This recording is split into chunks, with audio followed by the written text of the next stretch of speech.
Aqui também com a nossa vida política no Brasil. A Polícia Federal vai ouvir simultaneamente Jair Bolsonaro e a ex-primeira-dama Michele Bolsonaro sobre o caso das joias. Outros envolvidos também vão depor ao mesmo tempo no próximo dia 31. A notícia é destaque lá no site da CNN Brasil.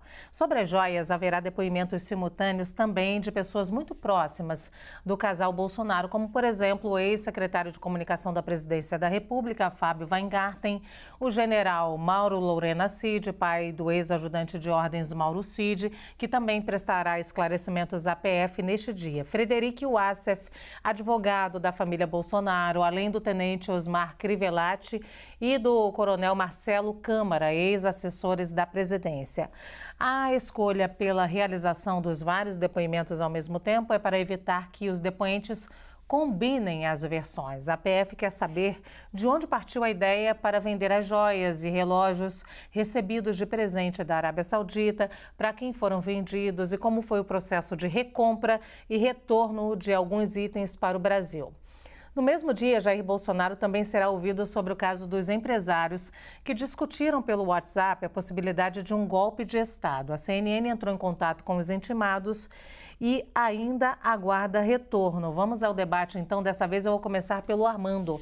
Essa medida, Armando, de reunir todo mundo para depor em um único dia, é uma estratégia para identificar de alguma maneira mais imediata possíveis contradições nas declarações dos investigados?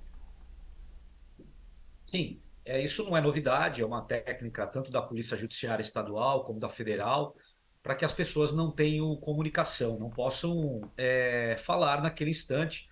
O delegado A pergunta alguma coisa, dependendo da resposta, outro delegado fará outro questionamento. Isso não é novidade. Existe também a possibilidade, não sei se é o caso que será feito, da acariação. As pessoas são colocadas frente a frente, cara a cara, daí o nome, né, acariação, e o delegado coloca ali um contra o outro para que responda ou para verificar quem está mentindo, quem está falando a verdade. Nesse episódio, me parece que o que os delegados querem é que não existam ali comunicações, as pessoas naquele instante não podem usar os aparelhos de telefone celular e perguntas serão feitas. Mas isso, dentro do inquérito policial, e é essa fase que nós estamos, deixando claro ao telespectador, ao assinante, nós não estamos falando de processo crime ainda, nós estamos falando de inquérito policial. Isso acontece dentro das unidades de polícia, nesse caso na Polícia Federal, e também poderia acontecer na Polícia Civil de cada estado. Qual Né? a Nós temos uma diferença, Polícia Federal. Armando, qual é a diferença Desculpa. entre o processo crime e essas oitivas agora? Perfeito. O processo crime, nós já temos a denúncia, já nasceu o processo. Agora nós não temos processo. Tudo isso que está acontecendo ainda nesse instante vai desaguar no Poder Judiciário e quem fará uma verificação é o Ministério Público, é o promotor, né? Na Justiça Federal chama-se procurador. Ele tem três opções: apresentar denúncia, propor o arquivamento ou devolver a delegacia de origem para novas diligências. Posto isso, após o recebimento da denúncia, o promotor ele denuncia e o juiz recebe. Pelo menos ainda é até esse presente instante funcionando dessa forma, em que pese ter uma lei nova que não vigora ainda, mas isso vai mudar. Mas por enquanto é dessa forma. A partir do momento que o juiz recebe a denúncia, ele dá prazo para que as partes se manifestem e apresentem as suas defesas preliminares. Mas deixando claro que nós estamos no instante, no presente momento, à luz do inquérito policial. Nada mais é do que a coleta de material probatório, ou seja, coletar provas, tudo que o delegado pode, telefone celular, e-mails, nas falas. Olha, Bolsonaro fala A, a primeira-dama, ex-primeira-dama fala B. Bom, ali então nós já temos uma divergência. Tudo isso é colocado no escopo do inquérito, no relatório do inquérito, e a polícia encaminha isso ao Poder Judiciário e por conseguinte, ao Ministério Público, que fará uma verificação e poderá tomar aquelas decisões que eu já falei. É No isso. caso das joias, Alessandro, as denúncias são graves e até algumas falas inconsistentes. É o caso de Frederico Wassef. A gente lembra que o Mauro Cid não está preso por conta das joias, né? Então o pai dele também não está preso. O Mauro Cid está preso por conta da suposta falsificação nos cartões de vacina. É outra história. Mas existe possibilidade, como disse o Armando aí, de depois dessas oitivas, coleta de material, você vê possibilidade de arquivamento julgamento desse caso depois, ou você acha que a gravidade coloca isso da possibilidade como nula? Olha, vai depender do que vai surgir a partir de agora, Lu. É difícil a gente firmar aqui ou dizer alguma coisa a respeito, porque, de fato, o que parece para mim? Que a Polícia Federal, na investigação, como bem disse o Armando, eles estão ainda numa fase de investigação, não tem processo. E quando a gente fala de investigação, existe ali, vamos dizer assim, várias pastas e documentos que ainda a gente não teve acesso. O que todo mundo está dizendo bom, o que a polícia está fazendo, o que ela tem de informação? Eu acho que o que a polícia está fazendo é uma espécie de, como é que eu posso dizer de uma maneira mais educada? Ele está, entre aspas, criando um tensionamento na defesa, criando um tensionamento nos investigados. Fazendo o quê? Olha, eu vou gerar aqui, mais do que simplesmente garantir que essas pessoas não combinem as situações, as circunstâncias, não combinem os fatos, eu vou garantir que haja contradição. 2, eles não sabem todas as informações que nós temos até o momento, o que nós temos em mãos. Portanto, vai entrar, eu diria que o Armando é um penalista, deve saber disso, os advogados devem estar bem tensos para lidar com essa situação, até porque é muita informação desencontrada. E a Polícia Federal, ela vai soltando aos poucos, ela sabe mais ou menos o que ela está fazendo.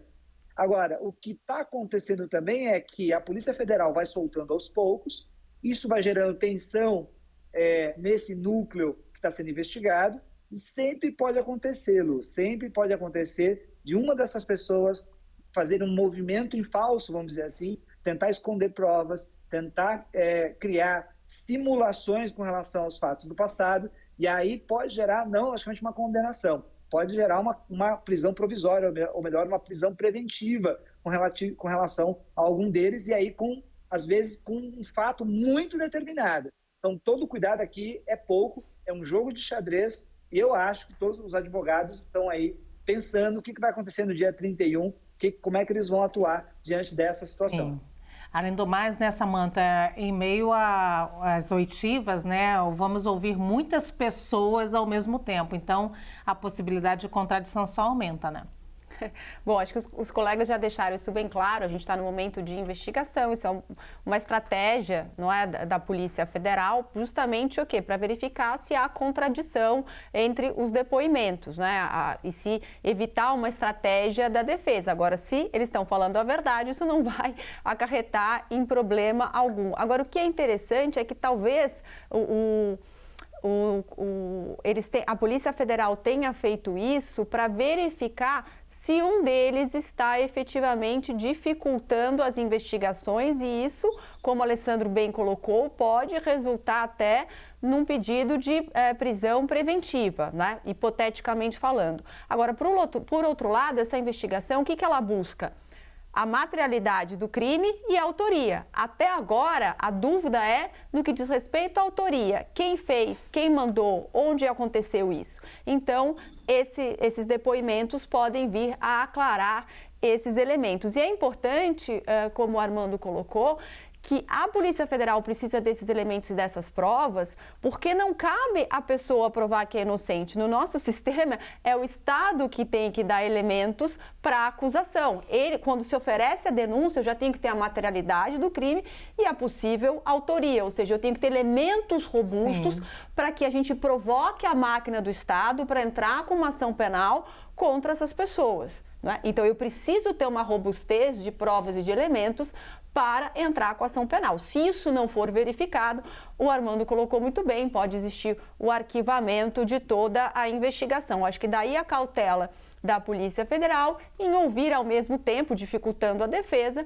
mas tentando buscar contradições e mais elementos para elucidar esse emaranhado de versões, né? Porque até agora, tanto a Polícia Federal, acho que parece, e nós não temos ainda exatamente o que aconteceu, quem mandou, o que fez e quando fez. É para isso que as investigações devem caminhar e apurar, né? Até porque a gente tem contradições, né? Porque a gente vai precisar de um mandante, né? Então, alguém vai ter, para ter uma única versão, alguém vai ter que assumir que fui eu que decidi a autoria da obra, né, o Flávio? Eu queria, acho que Samantha, Alessandro e Armando colocaram de forma muito clara o porquê dessa medida. Eu queria complementar, Lu, especialmente a fala do Armando, explicando para quem nos ouve que a investigação na polícia, seja a Polícia Civil ou Polícia Federal, é a fase inquisitorial.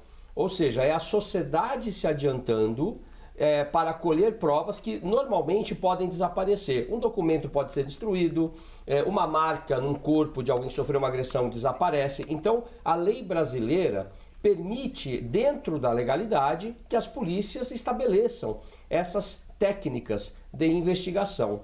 A mim parece que já havia um indicativo de preocupação da defesa em manter coerência nas versões a serem apresentadas. Tanto é que, recentemente, Michele Bolsonaro passa a ser assessorada pelo mesmo advogado de Jair Bolsonaro. Não é? Então, este conjunto de provas serão enviadas ao Ministério Público, como já foi esclarecido aqui, que pode até devolver para complementar. Agora, me parece que a Polícia Federal está fazendo um trabalho realmente, como lhe é comum, né, profissional aqui, muito bom, porque há um conjunto probatório sobre a materialidade muito evidente, né?